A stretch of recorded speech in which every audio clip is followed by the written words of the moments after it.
Hey YouTube, been working on something, efficiency in the low range, something we all need, and I thought I'd demonstrate it because it's actually working right now.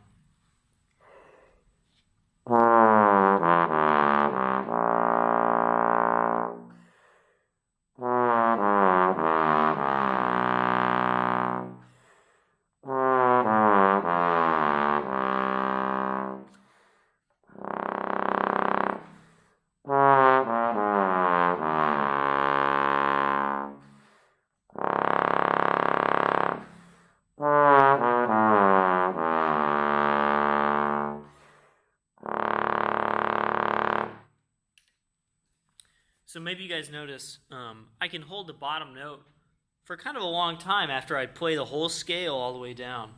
And that's because I'm not using as much air as I was before.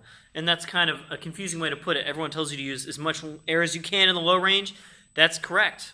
That's what you need to do. You need to use lots of air. But when you start getting better at that low range, when you start kind of dialing in the aperture so it doesn't need to be gigantic all the time, but still sound really good, you get to use less air to do the same thing. And that's why those really, really, really good players, yes, they have pretty big air capacities, they work on their air a lot, but it's really not because they are giant people or anything. It's because they are so efficient at using the air that they have to play the notes that they do.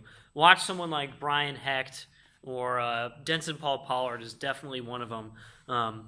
Play through Charlie Vernon's number 50 exercise. It's the circle of fourths all the way through.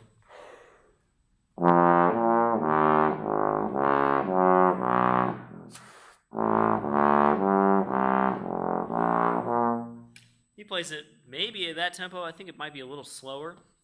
He plays the whole thing in one breath. I can barely do it in two. That didn't really count. I left the E pretty much out of the exercise. He can do the whole thing in one breath. And it's not because he has twice as much air capacity as me. He probably has a little more. But he's using it so efficiently. So, I don't know, try those scales that I just played. Just major scale down and land on a note. It's really all about getting that air to be efficient rather than using as much as you can all the time, even though that's eventually how we put it across. See you guys next time.